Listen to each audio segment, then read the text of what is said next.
So I know some people can't even get through Capital Volume 1 once, but I actually would like to read it again now, having read 2 and 3. And so I'm wondering what you think, if one was going to return to Volume 1 after reading these volumes, should we read for something different? Are there different chapters we should really focus on, or is there something new we would see in Volume 1? I think you would appreciate far more the third chapter, which is the famous chapter on money, which most people stumble over when they first read Volume 1 of Capital. They have a hard time with it. But having read Volume 2, I think you could go back and read Chapter 3 of Volume 1, and it would be a breeze. If you've got through Volume 2, you'll have a great time reading Chapter 3 of Volume 1. But I think that, again, I would read it more for the contrasts, and ask yourself the question of what happens when, for example, you insert technological change into Volume 2, which is excluded. What would happen? And so I would tend to read it that way. I wouldn't read it kind of saying, well, okay, I now read Volume 1 differently. I think you would, like in Chapter 3, you would get a bit deeper appreciation of what's going on. And I think also there's a sort of a parallel. I don't know if you notice it. I mean, Chapter 23 of Volume 1 is called Simple Reproduction. And Chapter 20 in Volume 2 is called Simple Reproduction. So it's very interesting to read those two side by side. And actually, I think it's more helpful to Volume 2 to do that, because in Volume 1, what Marx makes clear that this is not simply a technical matter. That simple reproduction is about the reproduction of the class relation between capital and labor. And that tends to disappear a little bit in Volume 2. It becomes a technical kind of question. And so if you read the simple reproduction chapter in Volume 2 with the idea that this is really about the reproduction of the class relation, then I think you kind of have a rather deeper appreciation of what's in Volume 2. So I think there are some moments of that sort. But for me, the big issue is the contrast.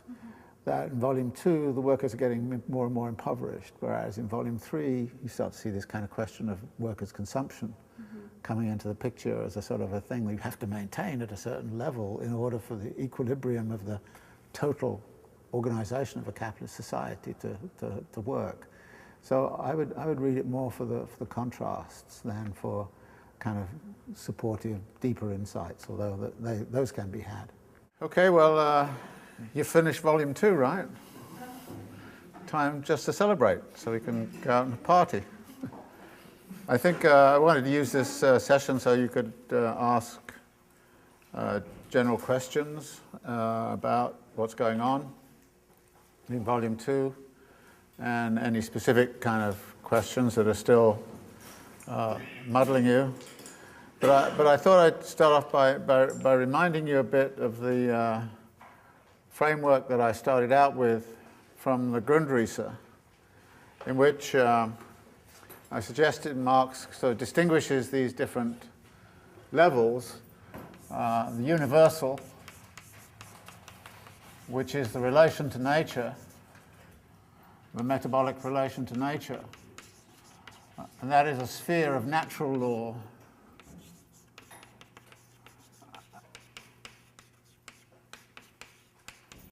And that does not make very much of an appearance in Capital as a book, but this level of universality is not really Marx's main interest. Then there's the level of generality, which is the question of laws of motion of capital. And this is law-like, and I think it's fairly clear that throughout Capital, Marx is concentrating on the laws of motion of capital, which is really proceeding at this level. Then there is the level of particularity, which is not law-like, it's conjunctural and accidental. And here we're dealing with questions of distribution.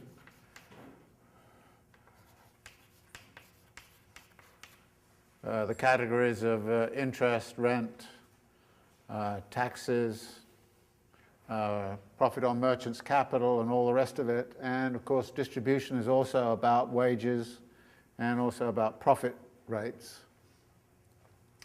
So this is accidental and conjunctural. And this particularity also goes to the realm of market exchange, the actual dynamics of market exchange. And here we will be looking very specifically at, in particular, two elements which are very significant. Here is Marx's treatment of supply and demand, and also competition versus monopoly, so the state of competition. And throughout Capital, Marx tends to sort of invoke them every now and again, but then not do anything with them, so they're really outside of my purview. And then there's the realm of singularity, which is largely the realm of consumption, and this is not accidental and conjunctural, it's really chaotic and unpredictable, as any singularity would be.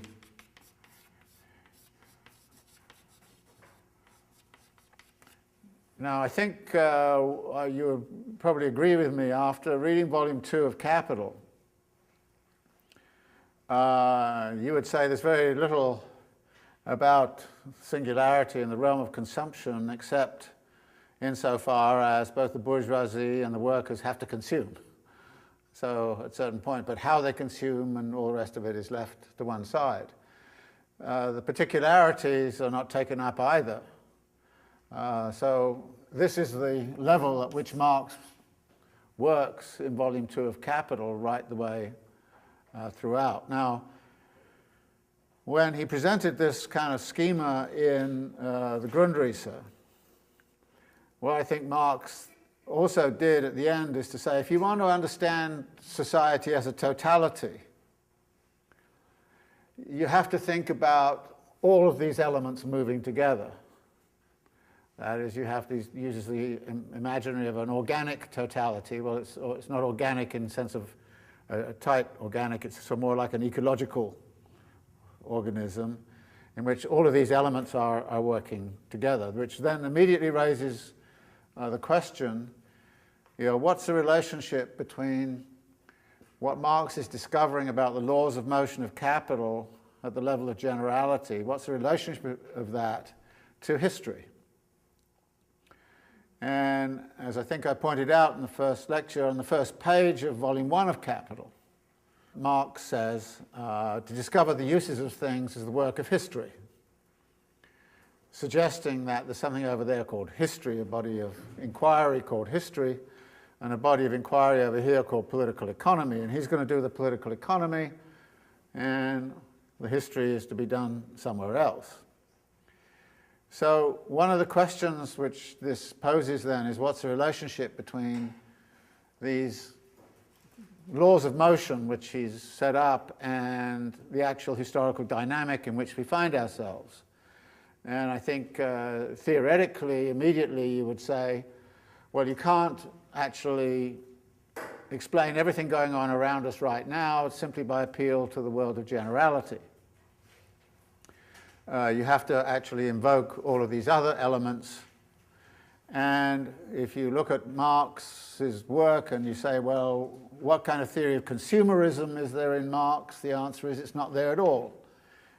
Except that, in order to reach equilibrium, the workers have to consume this amount of value and the bourgeoisie that amount of value. So it's just simply an aggregate consumption But given that consumerism is a very important driver of any economy, 70% of the US economy is driven by consumerism, then obviously you wouldn't say, well, we can only appeal to the general laws of motion to understand what's going on. And given that there's been a crash in financial markets, which obviously involves questions of distribution around interest and all the rest of it, so the relationship to history is I think, a very particular one which you have to think about. And that then poses a sort of interesting problem of how do you think about each one of these in relationship to these general laws of motion that Marx has discovered. How, for example, do you relate the singular behaviors of consumers to these general laws of motion? And what would it mean if you tried to put them into a relationship? And I thought I'd use myself as a singularity with some certain crazy kind of consumer habits, and then try to locate it in relationship to the generality of accumulation so you can see what I'm talking about. One of the things I have an intense passion for is English bitter marmalade. Now, you can either say that this is something that arose out of some genetic defect, or you can say, well, it came from somewhere. Where did it come from? Now, when I went back to live in Britain for 6 years at the end of the 1980s, I got used every January to making my own marmalade. Before that, I'd been satisfied with this stuff that came in pots and flashy labels, but after I got used to making my own marmalade, I couldn't stand that stuff. So when I came back to the United States in 1993, thereafter, every year I would somehow or other manage it, that I would go to Europe, somewhere in Europe, either Britain or France, and I'd go and make marmalade. And I once met he was a provost then, now president of the Grad Center. He said, oh, I'm going to be in Paris in January. I said, I'll be there, let's meet. So we met and we had a drink. And he says, well, what are you doing here? I said, well, I came here to make marmalade. And he kind of looked at me as if, what kind of crazy nutter have I got on my faculties?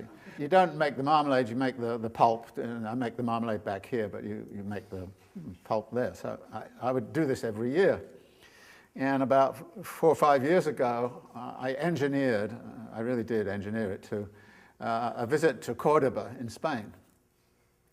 Well, if you know Cordoba, Cordoba is a very beautiful city and has an incredible mosque in the middle, and it has a fantastic sort of Islamic-style garden, in the midst of which there are all these orange trees, which have full of all of these luscious kind of bitter oranges. So I'm there for a conference, and I took an afternoon off, and I went and picked all of these oranges off the trees, and I thought, this is fantastic, this stuff out of, really out of Cordoba directly. Took them back to the hotel, and what you have to do is you have to squeeze the juice out, and you have to cut the pulp out, and then you chop up all the stuff, and I'm in the hotel doing all of this, and I have big cartons full of the pulp, and it's all going well until all of a sudden the door opens and the woman comes in and screams, and it's the housemaid. It's a very acrid smell. I mean, it really is very acrid. So she screams and I come out and I try to explain to her what I'm doing, my execrable Spanish, and she looks at me like I'm a total madman and stares at me, and in the end just turns around, marched out there and slammed the door. And I got scared because I thought, well, she's going to go to the management and say there's a madman up there, throw this guy out, and there's all these pulp around all over the place, it's kind of a real mess. Nothing happened actually of that sort. The only thing that happened was I didn't get my bed made for 3 days, but that was it. So all I'm doing here is to try to indicate how singular my behavior is around marmalade. So how can you predict this from volumes 1 and 2 of Capital is the real interesting question. Well, actually there's a way to do it. And it goes like this, that actually when I was doing my dissertation on 19th century agriculture in Kent, there were 2 main crops that were being grown in the region. One was hops, which means I can always go on about brewing, as you've already heard. And I can also go on about fruit production, which is the other main crop. And one of the things I did for my dissertation was I read the local newspaper from every issue from 1815 to 1875. But one of the things I found was very interesting. In the 1840s, I suddenly started to get reports on meetings of local agricultural societies. And the reports got longer and longer and more vigorous, and huge debates going on. And some of these meetings in mid-Kent, there were representatives of the West Indian sugar plantation owners, who were being invited. And one of the things that was going on was an alliance was building between the mid-Kent agricultural interest, the yeoman farmers, the independent farmers, and the plantation owners in the West Indies over the question of the sugar duties. That is, they wanted to reduce the sugar duties. They wanted to get rid of them. And of course, they were immediately then in contact also with the Manchester interest, who were into the repeal of the Corn Laws, which is the laws on imported wheat. And if you remember from Volume 1, there was a real push by the manufacturing interest to go for free trade on agricultural produce so that you could lower the value of labour power. So if the price of bread went down, then you could pay fewer wages. Well, also you have to put something on the bread. And conserves and jams and things like that became part and parcel of that. Now, there's another side to this, which was when I was at Johns Hopkins, one of my colleagues in anthropology is a man called Sidney Mintz, who wrote a fabulous book called Sweetness and Power, which was about the West Indian sugar planters. But what Sid did, which is rather unusual for anthropologists at the time, is to say you have to look at not only what the sugar planters are doing, but what's happening to the sugar when it goes, and what's it doing in Britain? Well, what it was doing in Britain was, again, the industrial interest was very concerned about trying to find some way to, provide a kind of instant energy to workers in the mines and in the factories. And of course, sugar is an instant form of energy.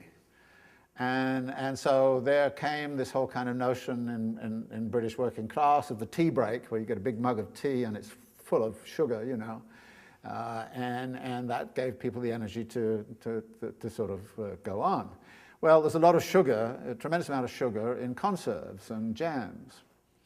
Also vitamin C. So there's so the whole kind of diet of the English working class was very much around high sugar intake, so in a way, all of this agitation in mid-Kent in the mid-19th century was very much about, all of the general agitation that was going on in Britain at the time over the cost of reproduction of labour power and the value of labour power and the nature of working class diets, which was going to give instant energy so that people could continue, down in the mines and down in the factories and all those kinds of things. So, in a sense, by thinking about Volume 1, you can see where, if you like, the whole kind of conserve and other and jam industry is coming from. But then there's another fact, which is the jam makers had a problem. I mean, what they would typically do was they would harvest a lot of the fruit in, June, July, August, this kind of stuff, and then they would make it into pulp and this kind of stuff, and then they'd make jam over time.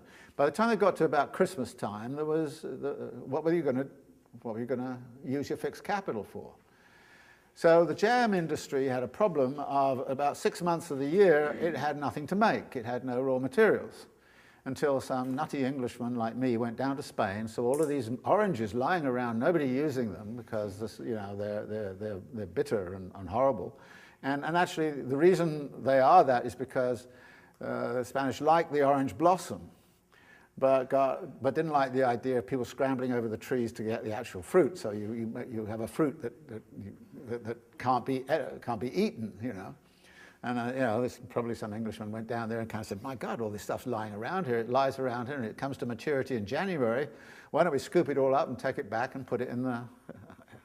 So actually, keeping the fixed capital fully employed, as you'll know from Volume 2, became a very significant aspect of what was going on in the jam industry. And of course, from about December to June, the same factories that were making raspberry jam and strawberry jams in one half of the year were making marmalade, bitter marmalade, which means we had to get the taste of bitter marmalade. So that became very much part of working class diets. And after a while, come January time, working class families typically started to make their own jams. My grandmother made jam, made marmalade. My mother made marmalade, and And it was very interesting for me when I was back there. I was making marmalade, and I would start talking to my colleagues, or my colleagues are making marmalade. So we used to have these marmalade tasting sessions about, who has the best marmalade. So the point about this is that actually my taste in marmalade has its roots in volumes 1 and volumes 2.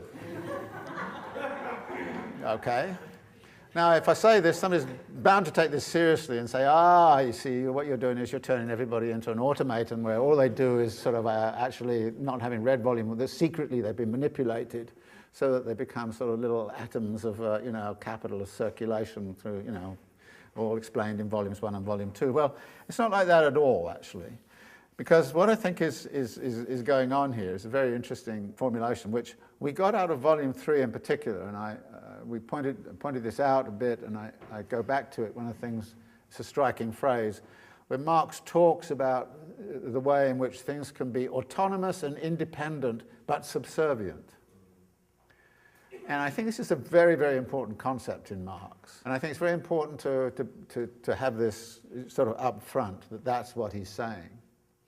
And I think autonomous and independent but subservient. And the way this would work would be, the way I would do a parallel in physical terms would be this, that we can walk around however we want, this way, that way, and so on. But if you come to a cliff and you just keep on walking, then the law of gravity is going to take over, and you're soon going to find yourself subservient to the law of gravity with very uncomfortable consequences. So yes, we're autonomous and independent, but you cannot ignore the cliff and the law of gravity. And I think the economy can be looked at in much the same way. That actually we're autonomous and independent, we could do all kinds of things, but you never know when you're going to hit it, when there's a cliff and you step over the cliff and crash, you're on Skid Row. I mean, this is, if you like, the logic it seems that Marx is purveying. The only difference, I think, between the physical kind of situation and the laws of motion of capital is the laws of motion of capital are changing all of the time. Whereas, laws of physics, at least in our lifetime, remain the same and presumably have remained the same throughout the history of the universe, although there's some controversy over that. But they're fairly constant, whereas the laws of motion of capital are constantly evolving. And I suppose the only physical analogy of this would be something like, somebody's sitting contentedly on their patio, sipping mint juleps on a nice sunny afternoon, and then all of a sudden the house disappears down a sinkhole. Now, I got this image from a TV ad the other day where it was kind of trying to persuade you that when you buy a house, you should go through your friendly real estate agent, because they're knowledgeable. And the ad has a couple of people looking very happy at their dream house, and then all of a sudden it does indeed slide down into the earth. And so their faces go from sort of smiling happily, and then they kind of look horrified. Well, that's like moving into a neighborhood where you think the values are stable, and then all of a sudden the bottom goes out of the housing market, and suddenly you find the savings that you thought you were going to get on the house become valueless. I thought it was a very nice metaphor. Now you can go back to your friendly real estate agent and so ask the question, how come you didn't tell me all the value of this thing was going to go through the floor? But obviously by then they're long gone and have earned their commissions. But I think that this is the way in which Marx is thinking about the relationship between singularities and generalities. That there are certain things, a lot of things we can do and be very autonomous and independent and so on. But there are clear boundaries and barriers, and you have to be careful when you hit them. So Marx's point is not to say that this determines everything that happens here. That's not it. But what it's saying is setting up certain conditions which are going to have, I think, a huge impact if you start to try to go beyond what those conditions will bear. So his point in trying to set up these laws of motion is not to say, have a deterministic theory of how society evolves. In fact, his historical writings are not deterministic at all. They're very voluntaristic. There's a lot of motion. There's a lot of, class struggle is going on. A lot of crazy things happen just individually. In the 18th Brumaire, you get a strange character like Louis Bonaparte, who suddenly becomes an emperor and declares himself. Well, this is the world of singularity and contingency and accident and all the rest of it, and Marx is perfectly at home with that. And kind of says, you know, this is fine.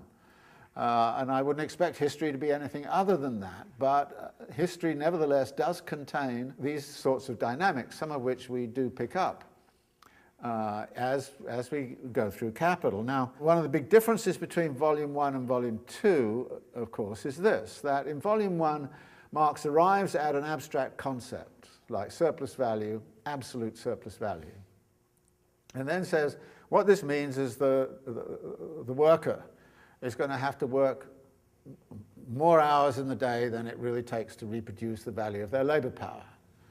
So you get this concept, and then Marx kind of says, now historically, of course, there's therefore been a struggle over the length of the working day, and so you get a long historical chapter on the length of the working day, which makes a lot of sense of the theory of absolute surplus value. The same thing happens with the theory of relative surplus value, which is technological and organizational change. Marx sets up a theory which explains how that is crucial to the way in which capitalists expand their capacity to gain surplus value. And then, of course, come 3 chapters on cooperation, division of labor and machinery and everything, which a huge amount of historical information is embedded. So you can make sense of the theory of relative surplus value simply by all of that historical information which Marx loads onto it. The same thing happens in the next segment of Volume 1, where he's talking about the sort of reproduction process, capital accumulation, and then the general law of capital accumulation, which produces an industrial reserve army.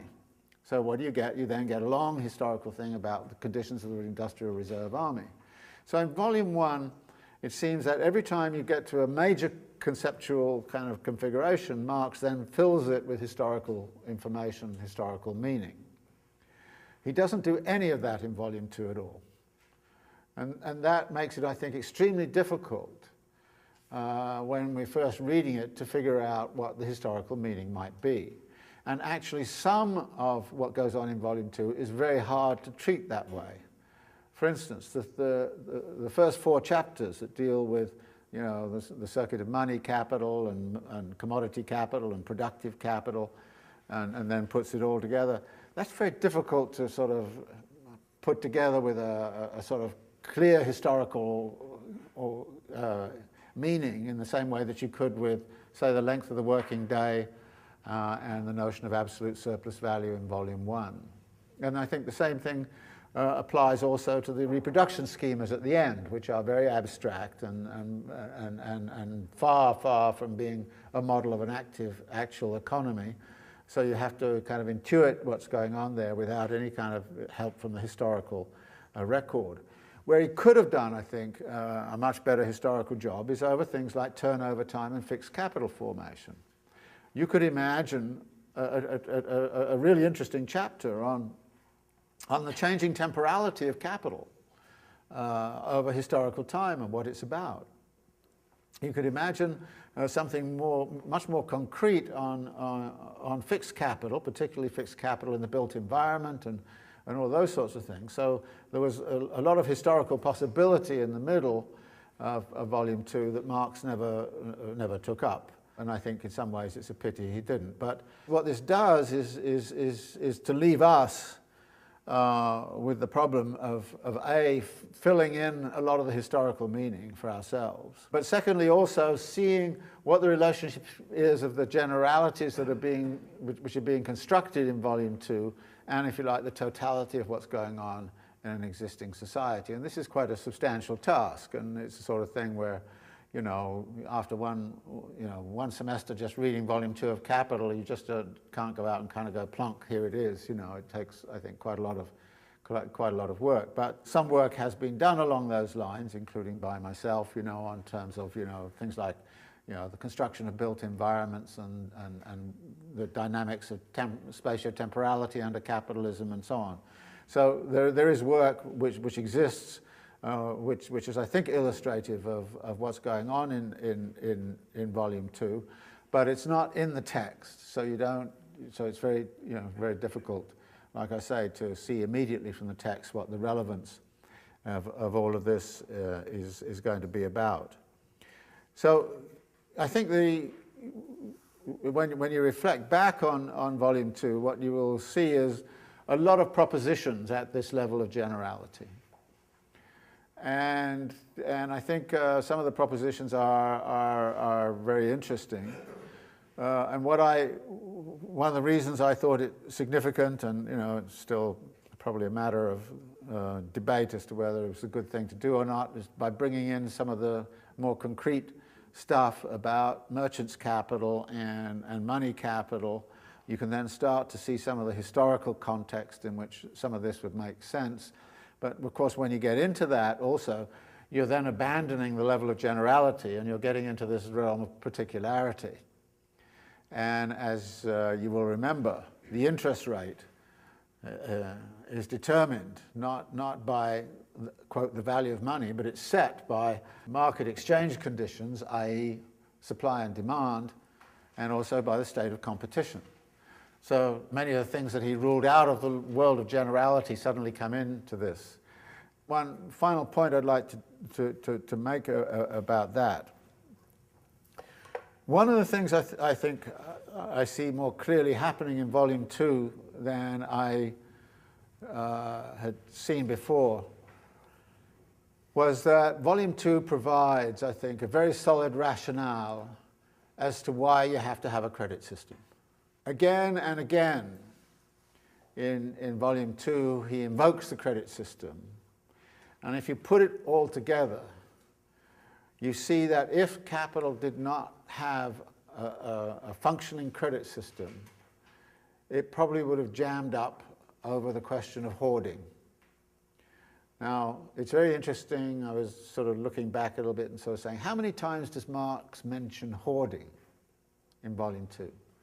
The answer is a lot. Okay. It's there all the time.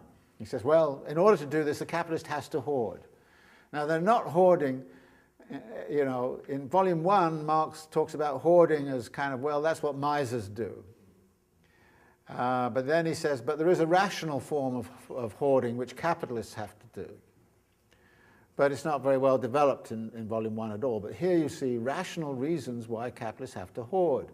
With their fixed capital formation, they have to save money and put it in their pocket, as it were, until they replace the fixed capital. And then they need to go, dealing with these different turnover times and all that sort of thing. You need to hoard. So hoarding comes up again and again and again. And hoarding, from the capitalist standpoint, is bad. So that therefore there is a necessity to overcome it. And you could imagine if there was not a credit system, so much capital would have to be hoarded relative to that which is used, that the system would jam up and stop. So one of the things that comes out of this is I think, an impelling necessity to mobilize credit and mobilize the credit system. And I think that actually, to the degree that Marx wrote Volume 2 at the end of his life, and at the end of the analysis, it seems to me he's discovering something himself about the rationale for the credit system. And if that rationale is as strong as it seems to be when you go back over Volume 2 and look at it, if that is as strong as it is, then this idea that somehow or other you can keep the world of particularity out of the generality starts to break down. And I think that actually at this point you kind of go, well, maybe we have to loosen up, particularly this distinction and particularly over interest rate. I mean, you still might be able to leave taxes and rent and all of that aside, but you can't do it. You really can't leave aside the whole question of the credit system. If Volume 2 is pointing in the direction I think it is. I mean, there's a couple of times when Marx says in here, well, this grounds the credit system.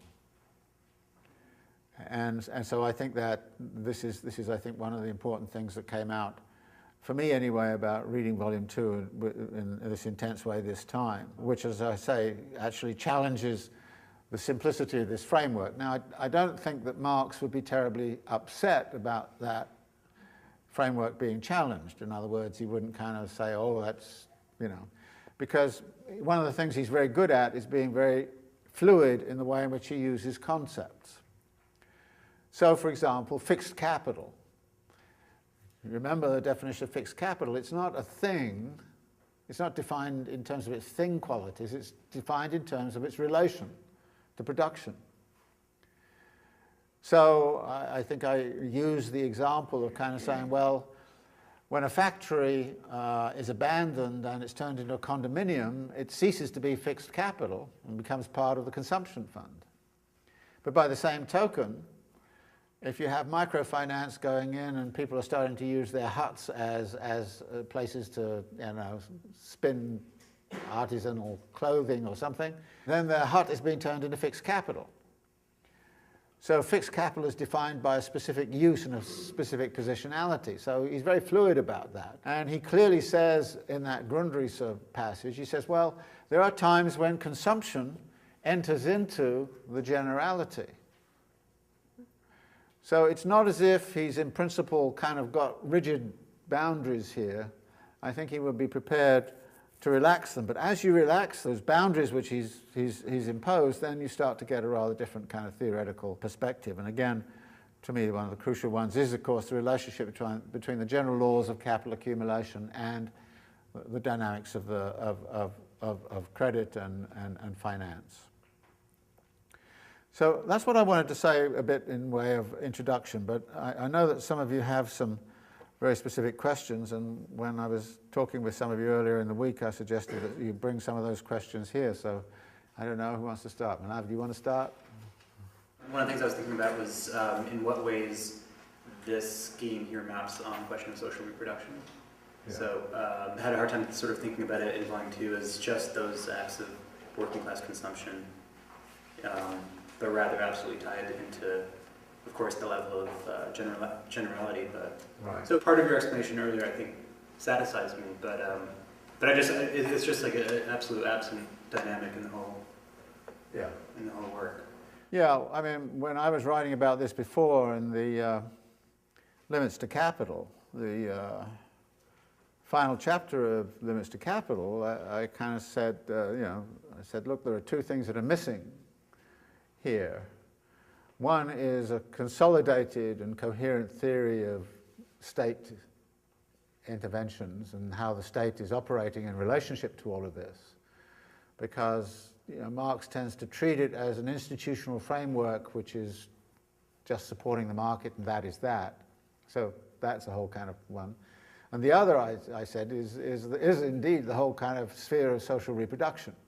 I think the way I put it was to say, the birth of a working class child, and you have to think about everything that's involved in all of that, which is not covered here at all. Now, Marx's position on that in Capital is simply that the capitalists pay the worker a wage, and Harvey puts in Volume 1 of Capital, and then says, and then the capitalist leaves it to the ingenuity of the working classes to figure out how to survive on that wage, and the questions of social reproduction are their business and their responsibility. Now, of course, what's happened over time is increasingly some of those questions of social reproduction have been sort of pushed onto capital, so capital has to absorb some of those costs. And one of my interpretations of neoliberalism these days is precisely that. What the capitalists are trying to do is to externalize all those costs of social reproduction, to take us back into Volume 1 of Capital, in which capital says basically to the workers, here's your wage, and by the way, we're going to lower it as much as we can. Now you figure out how to pay for your health care and your looking after the sick people and the maimed and this kind of stuff. So yeah, there's no theory of social reproduction here, and it is indeed one of the big issues, again, about the totality, which would have to be much better integrated into the argument if you wanted a theory of history and historical transformation. But my point is that Marx is not actually in Capital trying to construct a theory of history. What he's trying to do is to actually create an alternative political economy. And that reminds me of one other thing, which is totally aside of what you're saying. One of the things that happens in Volume 2 is I have a very hard time seeing Hegel in here. I really do. I mean, Hegel is there in Volume 1, and it comes out all sorts of ways. But in Volume 2, I don't see it. And actually something, you know, one of the aspects in Volume 1, which is, I think, significant, is there is unquestionably in Volume 1 a tendency to be a bit teleological. You know, so you end Volume 1 with the expropriated are going to be expropriated, and we're all going to sort of, you know, transition into a socialist paradise kind of thing. There's that, and there's a certain teleological sense in which factory is going to drive out all other forms, and so there's no question there's the teleological elements in Volume 1, but again I don't see any in Volume 2. And I don't see Hegel, you know, and it's kind of interesting. In the Grundrisse, for example, Hegel's all over the place. He's significantly there in Volume 1, but by the time you get to Volume 2, he's pretty much disappeared, as far as I can tell. Maybe I'm missing something. I'm sure somebody will come along and provide a good Hegelian analysis of Volume 2 at some point. But it's very important to understand that Marx is not writing a theory of history, and particularly in Volume 2, I think it's not a theory of history at all. Yeah. It's not just the case, I think, that capital's been trying to offset that to the working class for the last few decades or so, but also it's a necessity of capital to produce certain types of workers, so at certain skill levels and a certain geographic distribution and class and race and gender divisions and things like that. Right. And so it's not just a matter of, I don't think all of that work gets done just in the realm of singularity, no. But there, you know, and so that's why I was sort of saying that there's this like, yeah. To understand, you know, and like, for example, university is a major site of how those divisions and, you know, get produced and how specific types of workers get produced. And so, right. So it's not just in that realm of consumption, but there's something else going on. Yeah, yeah. No, I think that's right. And again, I think that has to be taken up and integrated with the analysis. Yeah, Jen.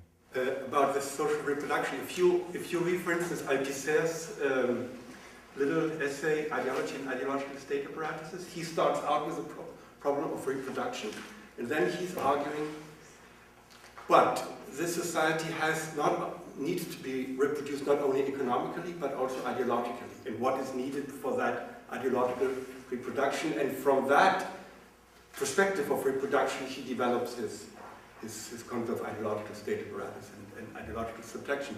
And I think this is a good example to get a hold on an aspect that is missing in capital. Marx was not interested in capital, at least. He was interested in German ideology, but not in capital. Right. And Althusser is really working systematically from the perspective of reproduction on that subject. You wanted to... The state is mentioned maybe only a handful of times in Volume 2, and I think once he refers to it, it could act as an industrial capitalist relative to infrastructure investment, and then you mentioned it as the central bank as a pivot for the credit system. But that leaves a lot unexplained, so I was just wondering, how do we think about the state relative to much of what we've been reading in the... Well, I think one of the first things you do is in my reading of Marx, you have to disaggregate the state, so you don't see it as a monolithic entity that does things. Clearly,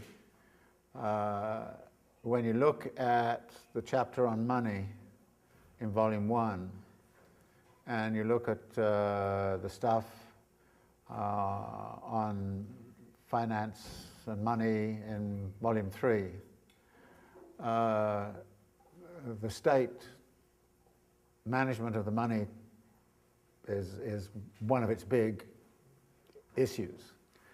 And as we see from things like central banks and all the rest of it, it's very important that that be kept out of the rest of the state. So you get what I would call a kind of a state finance nexus. The best way to look at it is it's like the relationship between the US Treasury and the Federal Reserve.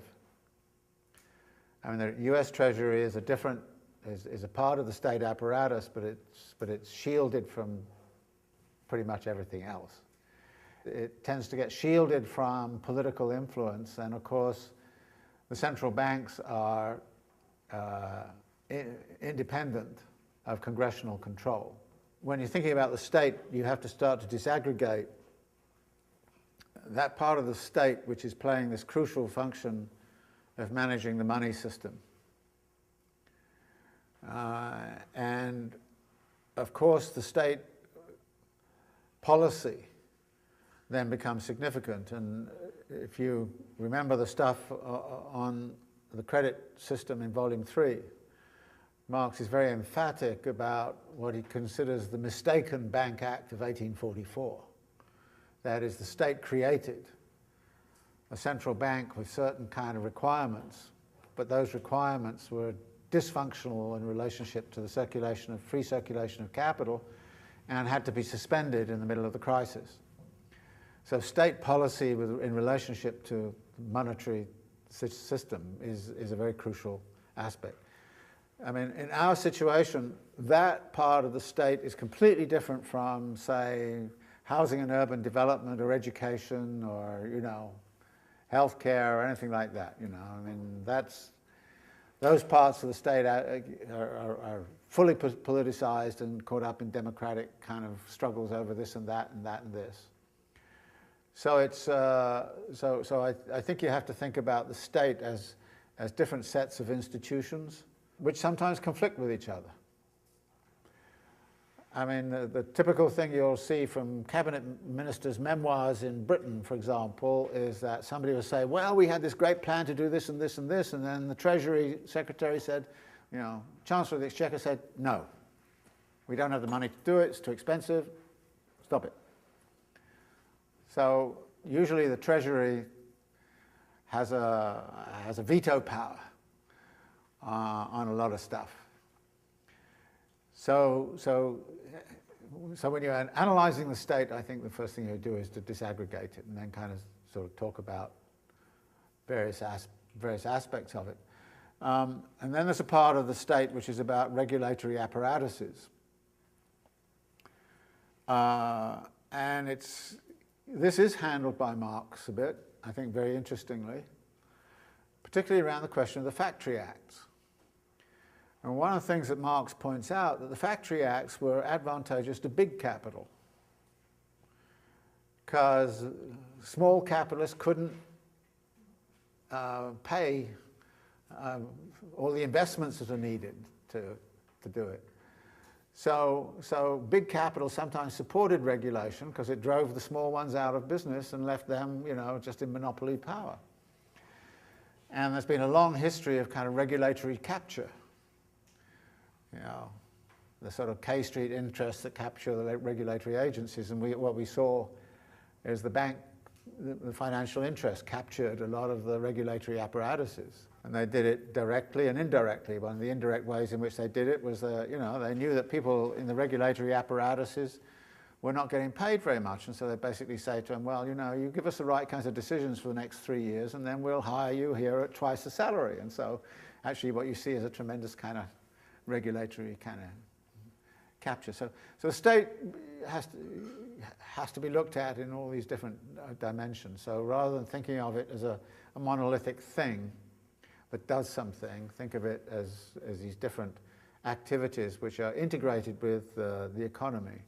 And some of them are also involved in production of infrastructures, for example. And then, of course, there's the military side of things, which is another aspect of it, which is also embedded in the economy in certain ways. So you have to start to look at what the positionality of the different works of the state are. Yeah. The two ideas of history, if one is teleological, one isn't, seem to be sort of incommensurable with each other. And I was trying to, but I mean, he's quite specific, like volume 1, I mean, you have, it's from the standpoint of production, right? In volume 2, it's from the standpoint of circulation and exchange. And do you think that this maybe admits of multiple generalities? For instance, like we can have one set of generalities that gives us one sort of picture of a teleological history in volume 1, but from a different standpoint, even though we're looking at the same universal process, we can have equiprimordial generalities that give us different sort of laws, one being teleological and the other from the standpoint of circulation, sort of, as Rose, you know, you brought up Rosa Luxemburg's criticism where it doesn't appear that there's a problem here. Right. Just in terms of what the texts are doing, there is this teleological push in volume 1, which reappears in volume 3, particularly around the idea of falling rate of profit and issues of that kind. But the teleology really disappears here. But what you do get here is, of course, multiple places where of potentialities for breakdown or disruptions of some kind. So what it seems to me is there is a theory of crisis generation in here, including in the reproduction schemas, that they can't possibly work. Therefore, we're going to get disproportionalities and we're going to get crises, which presumably then would provide, well, he doesn't say this, but presumably would provide many opportunities for agitation for people to say this system needs to be replaced. And several times in volume 2, he kind of says, well, if you were in a socialist system, or if you were working, we wouldn't have all of this kind of disruption and pain and heartache that goes with these disruptions. So there is a plea, if you like, in volume 2 for an alternative system. But it's not embedded in the idea that somehow or other history is moving inevitably into that direction. It says there's multiple opportunities here of breakdown, and then I assume he's saying, look, it depends a little bit on when people get fed up with all of these breakdowns and disruptions and kind of say, hey, let's do something different. But that then depends very much on the social force which is going to make that happen. Because I don't see in volume 2 any inevitable move. I mean, he's making a plea saying a socialist system would be much more rational and sensible than this stuff. But there's no kind of inevitability about the system itself will drive you towards socialism here. Whereas at the end of volume 1, you do get that notion. Yeah, it's coming. And in volume 3, certainly in the first part of volume 3, you get the idea that something's coming, though he hedges his bets a lot in volume 3 by kind of saying, well, but there are a lot of counteracting forces that could in fact offset this.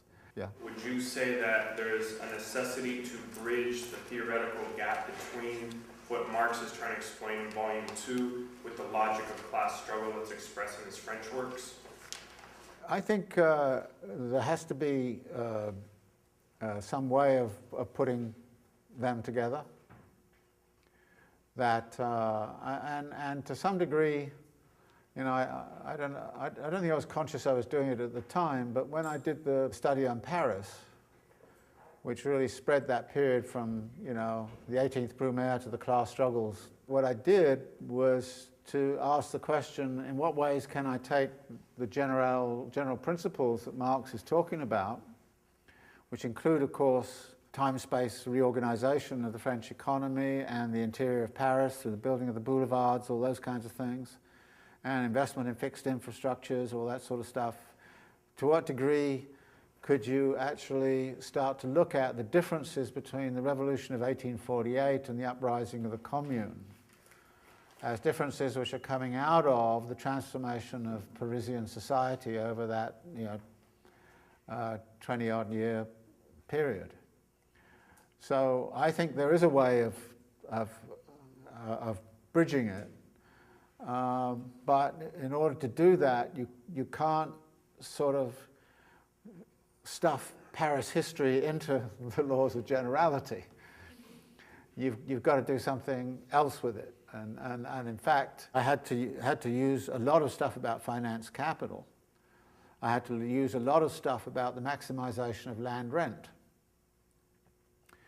because in effect the working classes were being expelled from the center of Paris, partly by expropriations and renewals, you know, sort of eminent domain type thing, but the other much bigger force was rising land rents, which were then forcing them out into the periphery. So part of the antagonism that was emerging in Paris was that working classes were being forced out from the center to the periphery, and they had long commutes and all this kind of stuff. And there, for a number of particular reasons, there was, during the 1820s and 1830s, there was a very particular structure in Paris, which was that there was Paris and then there was the walls around it. And things were regulated inside of Paris, but outside of the barriers, things were not regulated. So there you got all kinds of drinking establishments with no taxes and all this kind of stuff. So working classes on feast days and weekends would go out beyond the barriers of Paris to get, you know, absolutely smashed out of their minds. And then there was, famously, they would come back into town, usually raucous and drunk, and so there came these festival type things of, and in fact this turns into whole weeks of you know, crazy festivals outside of the barriers, and it was called the descent from the outside into reoccupying the center of Paris. So this began to happen at the end of the 1860s, before the Commune, that a lot of working class people who'd been forced to live beyond the barriers now because land rents were rising were starting to come back and have big demonstrations coming back into the center. So the reappropriation of the center, that people wanted to reappropriate the city they'd built. And they built it, and they were kind of saying it belongs to us, it doesn't belong to the bourgeois, they're living in it, and we made it, and they're living in it, and so we want, you know, we want it back, kind of thing. So there's a lot of that sort of sentiment that went on. So you could see some of the structures that you can derive from the world of generality. You could see some of the structures which played a very important role in the dynamics of what happened in 1871, which were different from what happened in 1848, because in 1848 the workers were in the center of the city. By the time you get to 1871, they'd been expelled from the city. So 1871 is about the reoccupation of the city in the way that 1848 was not. So there is a way of looking at this. But again, you have to do the kind of work to put it all together. So as a student of theology, I'm particularly interested in what difference it's made that you've been teaching Capital Volume 2 here at Union Theological Seminary versus being at the CUNY Graduate Center where you typically teach. And what, if any, difference has it made that you've been teaching at a religious institution versus at a secular institution? It's been a great opportunity for me. I mean, I really have enjoyed it, so I want to thank everybody around here for being such wonderful hosts, and I think that having it in a theological seminary it does have a certain kind of different atmospherics to it. The questions of justice, rich and poor, and all those kinds of issues. And here you have the poverty initiative, which I know you're connected to and part of. And this seems to me a very interesting point of overlap.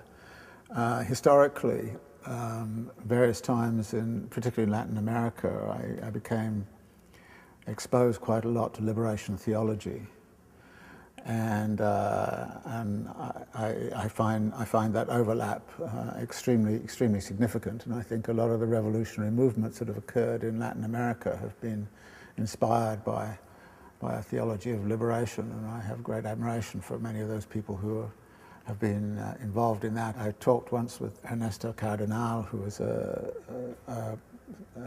priest there who became very much connected to the Sandinista movement, and I always remember him being asked by an American journalist, you know, what made you a Marxist, and he said, I read the Gospels. I thought this was a wonderful kind of thing. So I think the sense of connectivity there is very, very important, and I don't think, I mean, Marx made some very negative remarks about religion, but given the nature of organized religion at the time, I perfectly understood why he would make those remarks. But I think that there's absolutely no reason why there cannot be a great deal of overlap between what secular Marxists are interested in doing and what comes out from a theological perspective. I would just like to say some words from the perspective of Union Theological Seminary. We are very grateful that you could do this lecture here. We were glad that we were able to host this lecture here at Union Theological Seminary. And personally, I hope that this can be done again when you are doing your lecture on Capital Volume 3. Oh, Thank you very much. okay, thank you. Well, some people have been trying to pressure me to do the Grundrisse as well, which is even worse. Should be even worse, but I really want to thank you guys for having me here. It's been terrific, and it's good to be able to talk with a different audience, and so thanks for laying it on. I really appreciate it.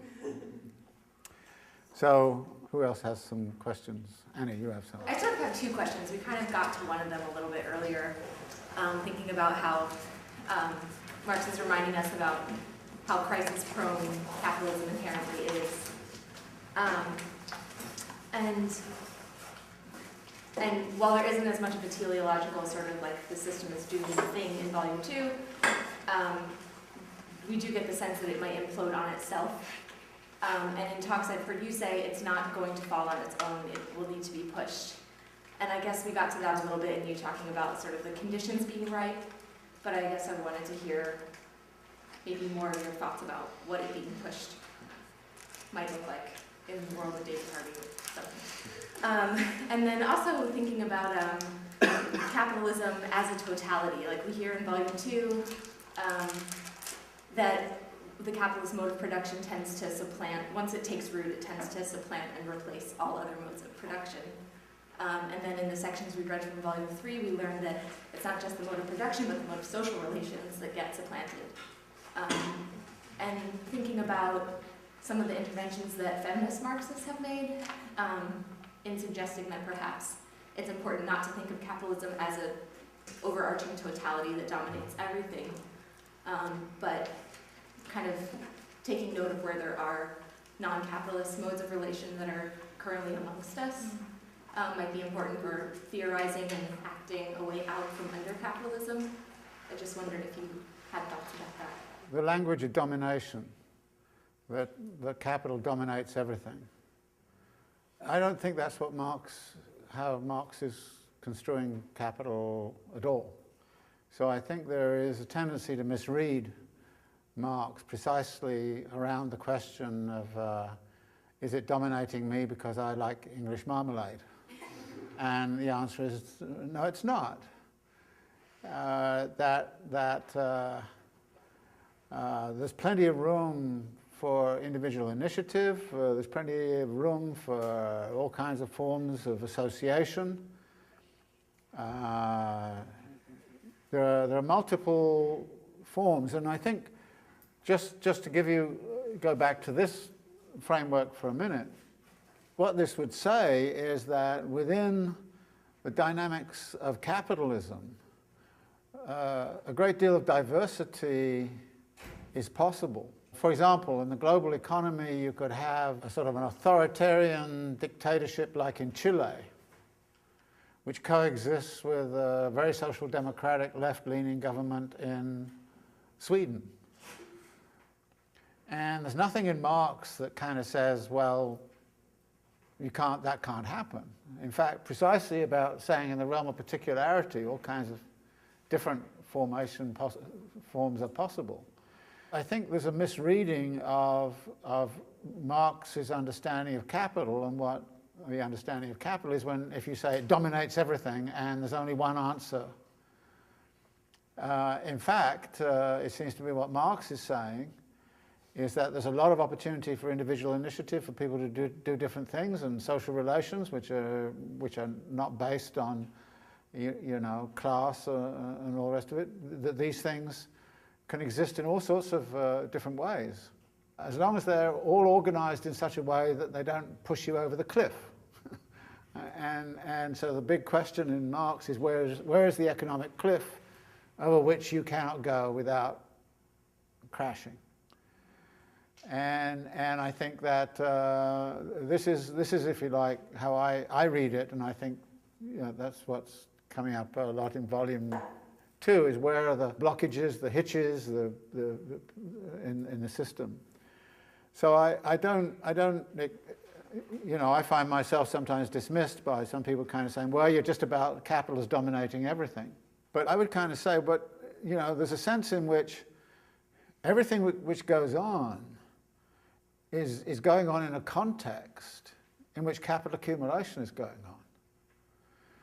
And you cannot step outside of that.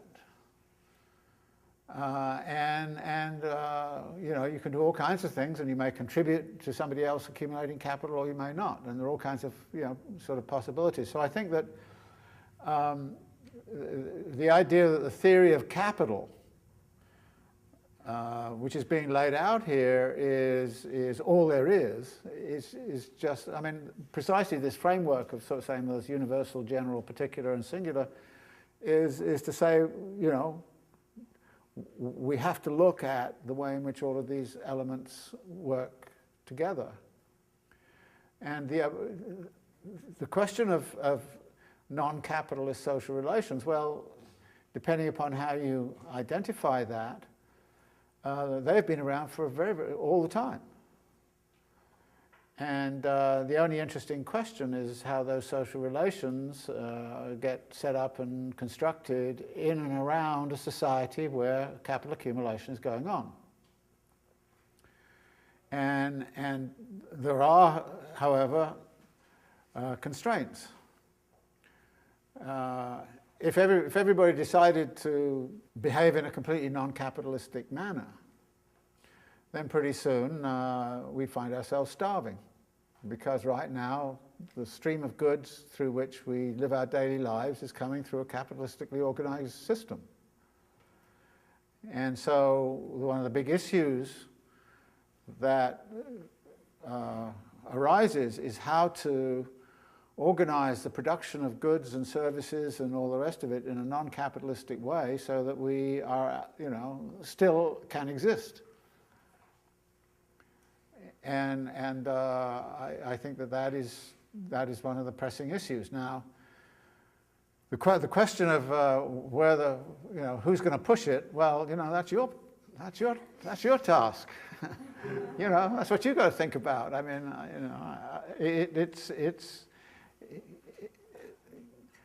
I think the whole kind of question of anti-capitalist organization has to be put clearly on the agenda as to what an anti-capitalist organization will look like and how it will work.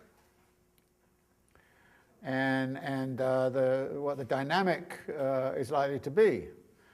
Now, unfortunately, what's been happening is at least I find myself confronted with what I often call a sort of a fetishism of organizational form, that certain organizational forms are acceptable and certain are not.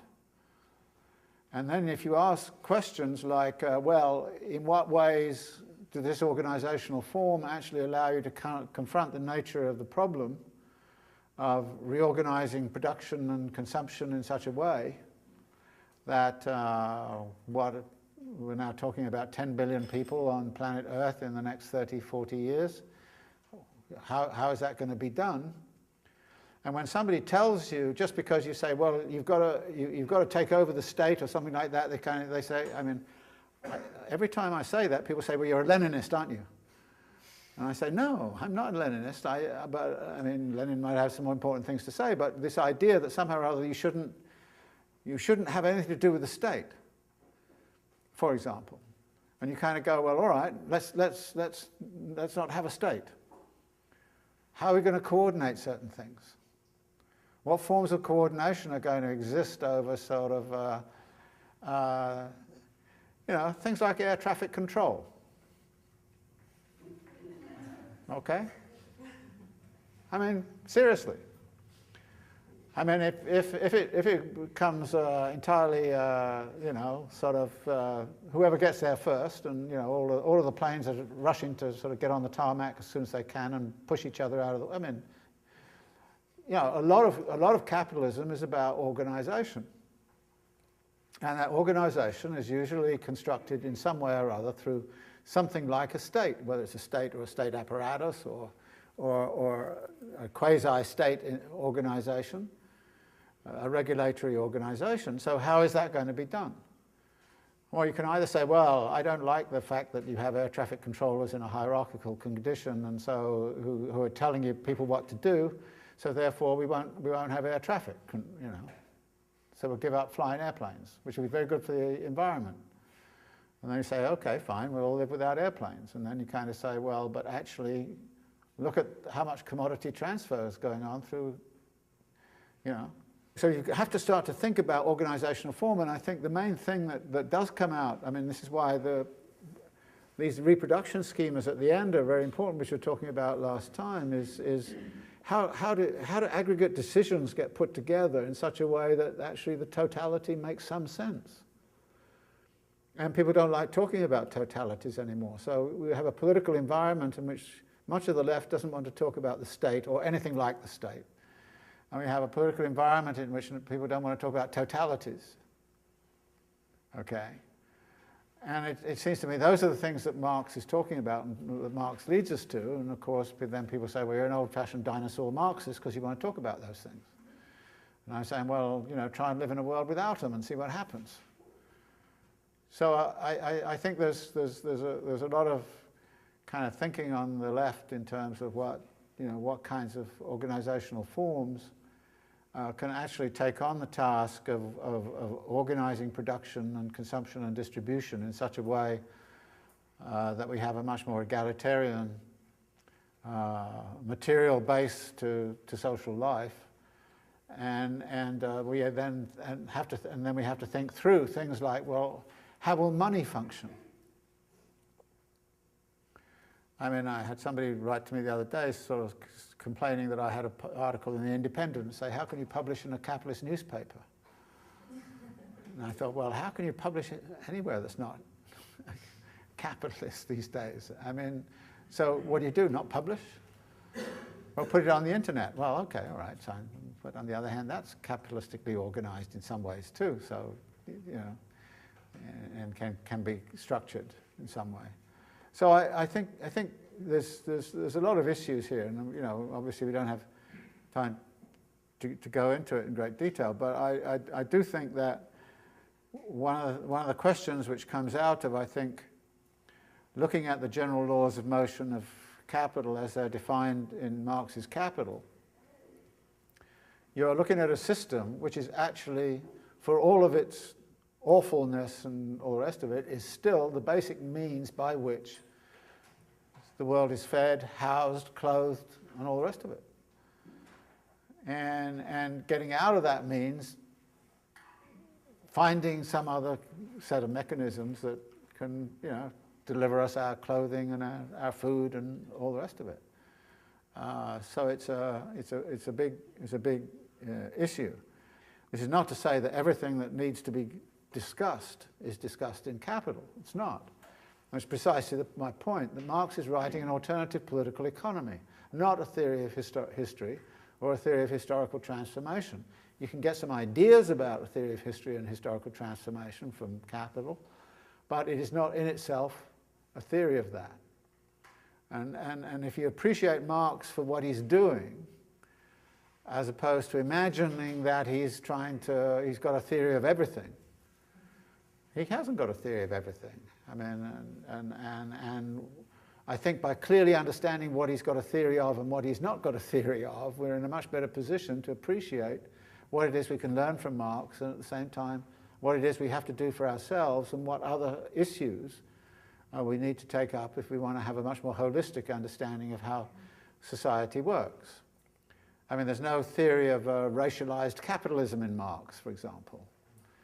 And certainly, if somebody like Steve Biko comes up with a notion of racialized capitalism as what South Africa is about, I think it's a perfectly appropriate way to look at it. You know, and this is a very specific way in which capitalism has developed, as it has also in this country. On the other hand, it's not a racialized capitalism in the same way in Ireland, say, or in Spain.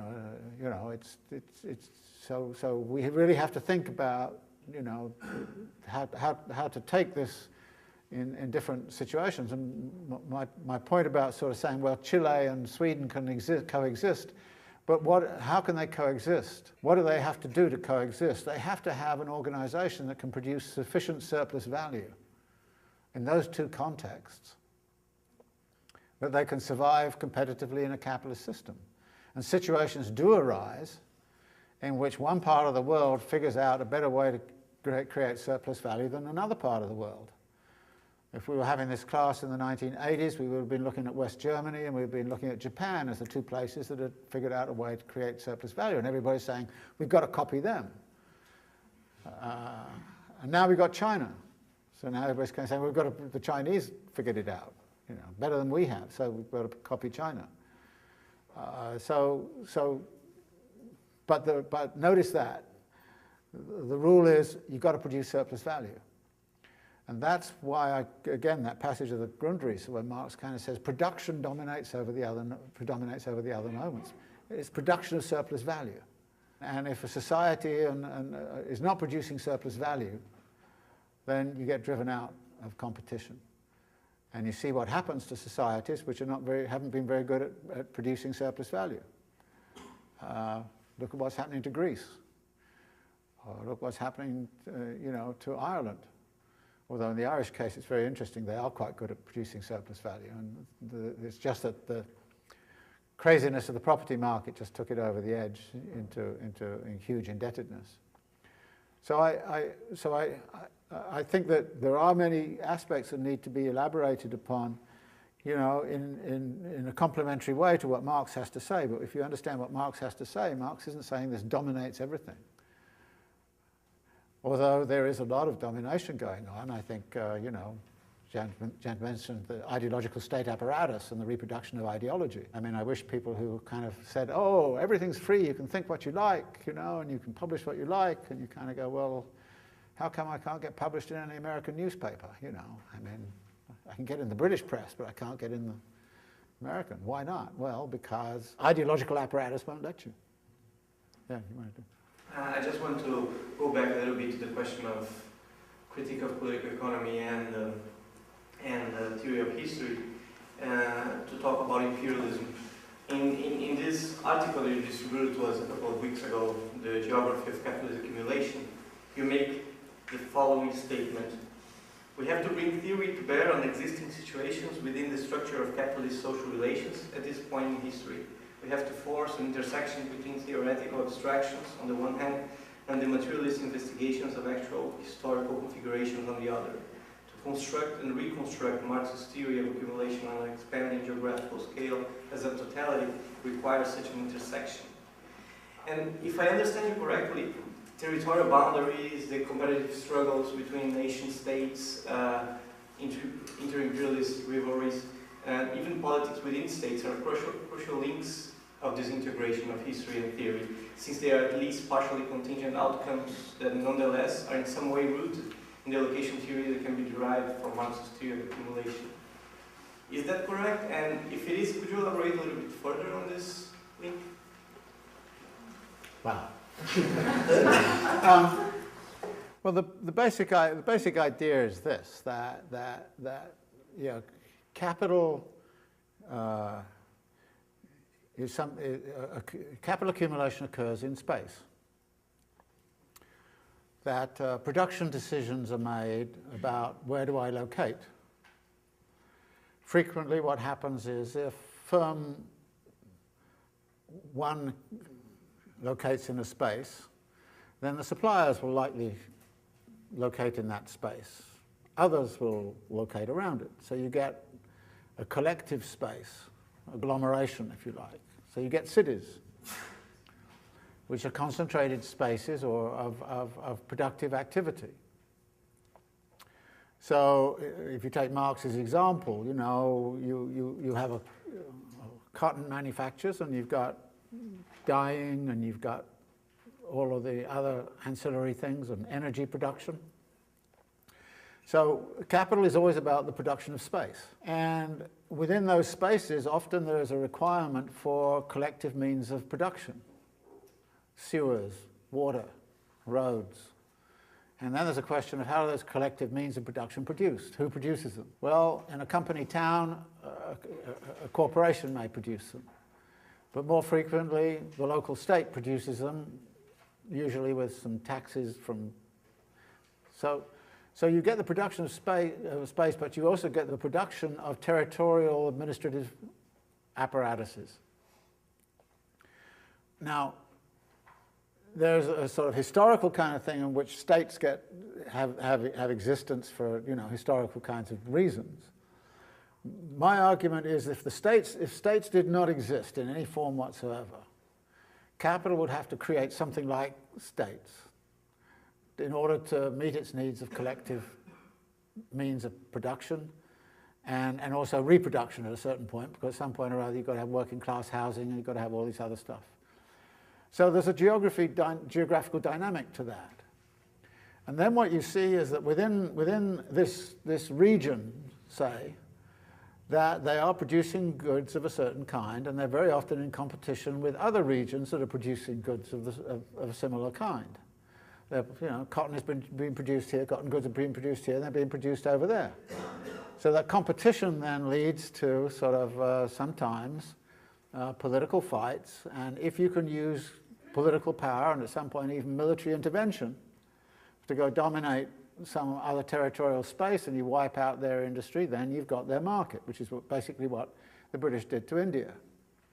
The British go into India and they sort of destroy indigenous industries, and then it becomes a huge market for the cotton goods being produced in Manchester.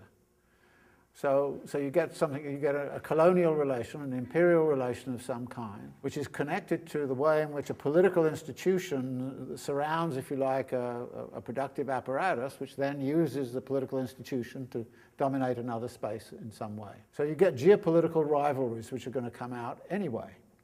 And you'll see that even within countries. There are inter-urban rivalries, for example. In the 19th century, Baltimore, Boston, Philadelphia were all competing with each other for the trade to the West, and whoever got there first, dominated. So you've got geopolitical rivalries, geographical competition going on all of the time. And when that starts to come into much larger configurations, and so you do get a state apparatus like the United States, and then there's a big question. How is the industries inside of the United States going to relate to the rest of the world economy? Well, one of the ways you can do that is by setting up a kind of institutional arrangements. And usually the top dog in a situation says free trade for everybody. Because, like the British did in the 19th century, and the US has been doing through the WTO, and now it's kind of saying, oh my God, what have we done? Free trade, the Chinese, and away. Hey, maybe we should have protectionism again or something. So what happens is that you do get a geographical structure, an inevitable geographical structure to capital accumulation, which produces interterritorial competition, which can then at various points start to become militarized in the way that we often see, and colonialized and all the rest of it. So all I was arguing there was that you cannot see imperialism as something which is separate from this dynamic. Now, the dynamic of relation, the British state is formed at a certain historical moment, and it's very interesting to look at that historical moment, because what happened was a state-finance nexus formed in Britain under Henry VIII, and it's very clear that that's what happened. And that state-finance nexus became a military finance state. And it then used its power for political purposes. In fact, it became mercantilist, and that's when the British state started to support colonialism and imperialism of all the sorts. So you get a very specific history, which is consistent with the locational requirements I'm talking about. Now, locationally, I can't say from the theory that this space is going to defeat that space. This is all the contingent stuff, who has the power, and a lot of it is accidental, and who has the resources and who does not. So there's a geography of capital accumulation, which underpins, in my view, a lot of imperialist activities. And there's a great phrase by Woodrow Wilson, who, you know, he's a great liberal kind of figure. Woodrow Wilson kind of gives a speech and he kind of says, you know, the job of the state is to follow wherever merchant capital goes and to support where they go. And if necessary, to use military means to break down the Chinese walls that might be a barrier to their further going. I mean, so the great humanist liberal was actually about liberalizing the world for US corporations, as was George Bush. I mean, when George Bush was talking about freedom and liberty in Iraq, it was about, you know, imposing upon Iraq an open door for capital accumulation, if you could possibly do it. It hasn't worked too well, but, you know, that was very much the idea. So my point is there that this is a very significant way in which I could see taking Marx's theory of accumulation, which is very temporal, and bringing it to bear on Lenin's theory of imperialism, which is not temporal so much as it is spatial. And what's the relationship between the temporal argument in, you know, the teleological temporality of Marx and what's the relationship between that? And what I did was to try to say I can get at that through a theory of location and competition and the coercive laws of competition in space. So that's how I was really sort of putting it all together. Yeah. He's showing that there's a class conflict going on in any capitalist state, because the state is owned by the wealthy, the people who own the means of production. So invariably, a capitalist state cannot be democratic. It's the sense I get from it. Now, that inequality leads to, oppression, because that comes from the very basis of capitalism itself being exploitative. Yeah. I don't see anything that's humanitarian in any capitalist state that exists. There have been times when the capitalist state has been clearly influenced by working class interests, to the point where certain structures around, for instance, social reproduction have been implemented.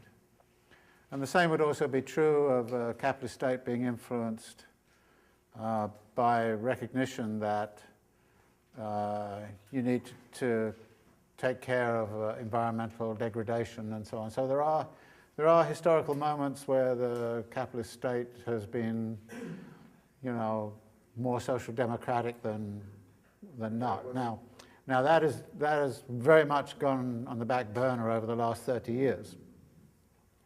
I mean, the period after 1945 was in a context of course, the Cold War. And it was partly by, you know, we have to show that we can take care of some of the inequalities and we can do something for the people because there was this threat of communism. So there was a need, if you like, to do something in relationship to that in that period. Now, it didn't apply to everybody, but the social democratic state, the Scandinavian state, for example, was relatively benevolent in the distributive sense. Now, it's very interesting. Scandinavian socialism was about distributive socialism, not about production. It never socialized the means of production at all. So actually you had tremendous concentrations of wealth all throughout the whole Swedish democratic period. Tremendous concentrations of wealth in production, but there was a relatively equitable kind of distribution and social services and you know, education and egalitarianism and so on. So you do have some periods where, but the capitalist state does not automatically go that way. It goes there because there are certain, you know, political forces at work, and they can force something towards more social democracy, which is sometimes, by the way, in the capitalist class interest, which gets back to the fact that you need sometimes an educated workforce, you need a healthy workforce, and when Marx kind of says, even in the chapter on the working day, that there is a length of the working day which actually is so destructive towards labour that it's against capital's collective class interest to keep it going that way. so that actually control over the length of the working day is something which is actually advantageous to capital, because you can get higher productivity if you're only working people 8 hours a day than if you're working them 20 hours a day. So there are historical moments when the capitalist state moves in certain directions. Now, the whole history of the neoliberal period has been, generally speaking, to move in the other direction. And so, this is, I think, one of the things we're looking at in contemporary situation. Is this the end game of all of that? So now we're attacking the municipal unions, and you've got massive unemployment, and we're forcing the wage rates down. Profit rates are very high right now, mainly because labor is being squeezed very hard, pretty much all around the world, and it's becoming more and more. And now we're seeing this kind of business of austerity, cut all of the social services, cut all of the support for social reproduction. So, yeah, but again, these are historical trends and historical moments, and I think that so you have to look again at that history as being partly constructed out of the dynamics of class struggle, but also the laws of motion of capital have something to do with it. Did the welfare state structures of the late 1960s, early 1970s and environmental regulation, were they beginning to actually interfere with the dynamics of production of surplus value? And I think the evidence probably is that they were. And it was at that point that capital had to go on the counterattack in order to survive. And they went very effectively on the counterattack. And they've been counterattacking ever since, to the point where, we're now where we are. But somebody else had a question, yeah. Chapter 17, the circulation of surplus value. You indicated that Marx's sort of adherence to viewing this through only two classes led him to a sort of absurd conclusion about,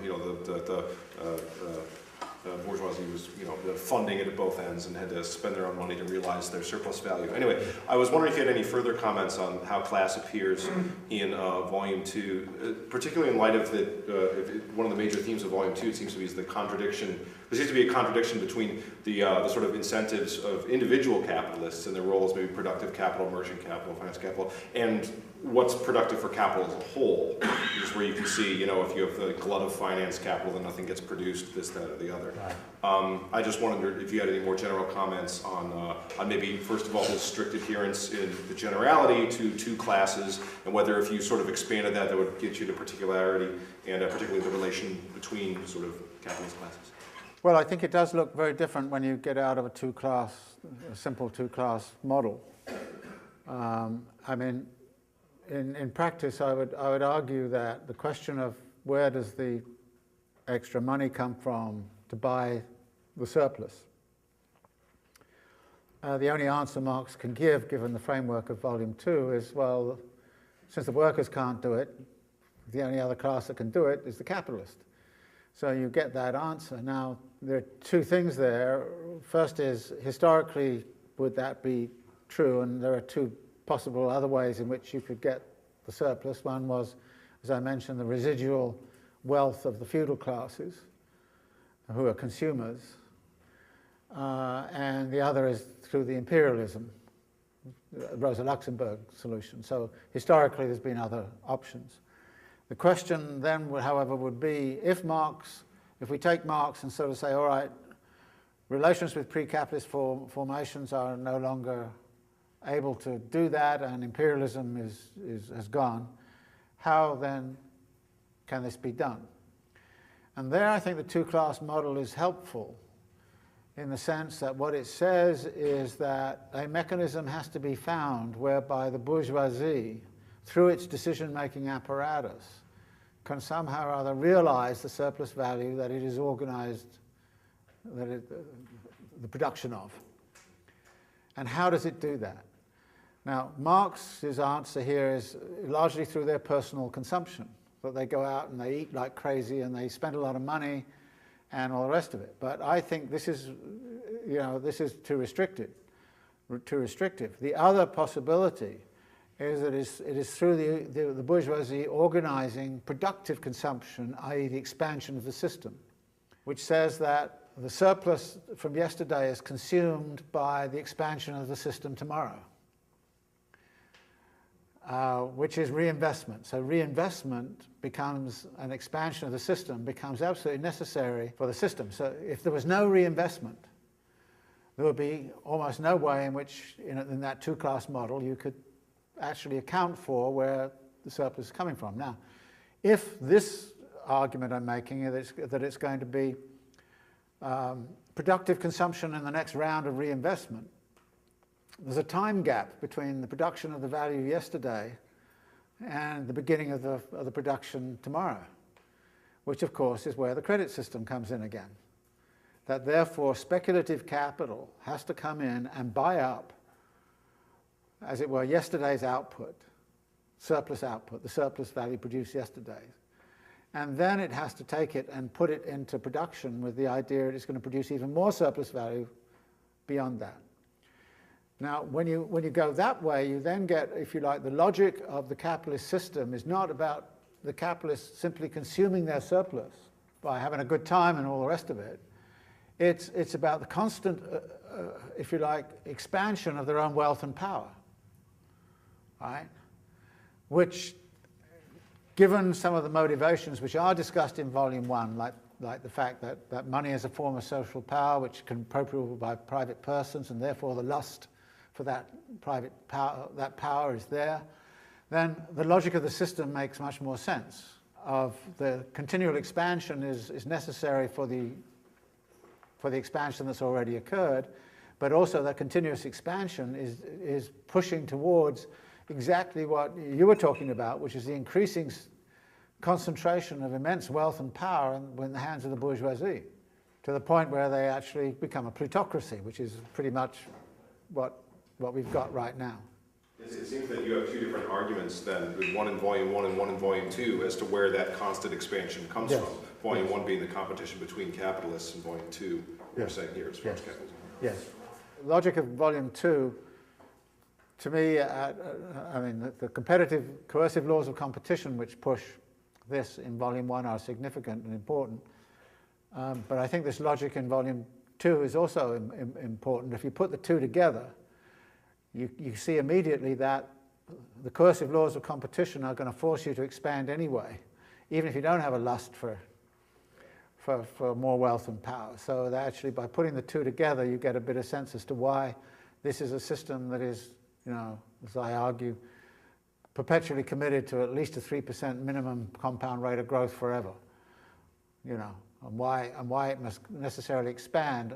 If it doesn't expand, it's finished.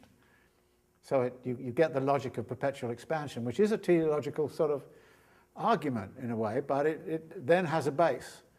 It's not a kind of something which is I nearly said the Holy Spirit comes to earth, but the Hegelian spirit comes to earth and drives the thing on. It's more like there's an internal logic within capital that says it's of this sort, and I think that. To me, that was one of the interesting things, is to think about the logic of the relationship between the coercive laws of competition in Volume 1, which drive the expansion, and what gets driven in Volume 2, which is the necessity of finding a market for what you produced yesterday by expanding tomorrow. And those two go side by side. In effect, the first argument about coercive laws of competition is much easier to understand. People can get that. It's very hard to get this second one, which is coming out here, which is why it seems so peculiar when Marx is sort of saying, well, the bourgeoisie actually absorbs its own surplus value. Well, why would it do that? Well, if it's just absorbing it in consumption, it's one thing. But if it's absorbing it in expansion, then this incredible kind of accumulation of wealth and power which is going on in the upper classes becomes absolutely critical for understanding the dynamics of the system. I think we should probably stop around now. Okay, and say thank you very much, and it's been a great time, and thank you.